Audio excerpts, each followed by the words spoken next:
Hi, today lunch பார்க்கலாமா? மீன் குழம்பு தாங்க. இது பாறை மீன். இது வரைக்கும் நான் வாங்கினது இல்லைங்க. இப்போ தான் வாங்கியிருக்கேன். ஒரே ஒரு பாறை மீன். இது ஊலா, ஊலான்னு சொல்லுவாங்க. இன்றைக்கி இது ஏதோ பால் ஊலான்னு சொல்லி கொடுத்தாங்க. தெரியலை, தெரிஞ்சவங்க கமெண்ட் பண்ணுங்கள். நம்ம ராம்நாட்டில் இது என்ன மீன் சொல்லுவாங்கன்னு. நேற்று வச்ச உருண்டை குழம்பே இருக்குன்னு விட்டுட்டேங்க.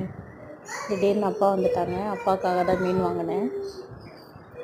கொஞ்சம் மீனை குழம்பு வைக்க, கொஞ்சம் மீனை வறுக்கன்னு சொல்லி தனித்தனியாக கரட்டி எடுத்தாச்சுங்க.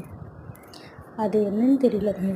நான் வச்ச இந்த மீன் குழம்புல இந்த தக்காளி வெங்காயம் மட்டும் எனக்கும் குழம்புக்கும் சம்மந்தமே இல்லைன்ற மாதிரி ஒரு மூலையில் ஒதுங்கி ஒதுங்கி போய் உட்காந்துக்குச்சுங்க.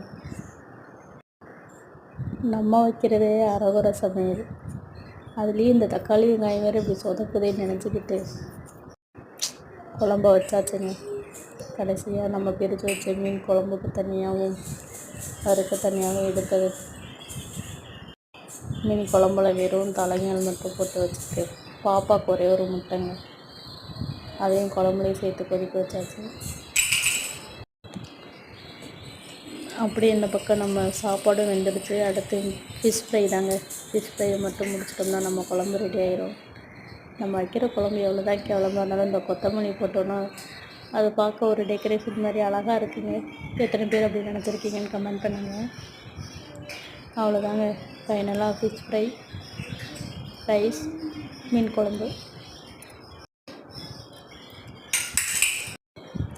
நம்ம சேனலை நிறைய பேர் சப்ஸ்கிரைப் பண்ணாமல் பார்த்துட்ருக்கீங்க. சப்ஸ்கிரைப் பண்ணிக்கோங்க. பெல் ஐக்கானை கிளிக் பண்ணிடுங்க.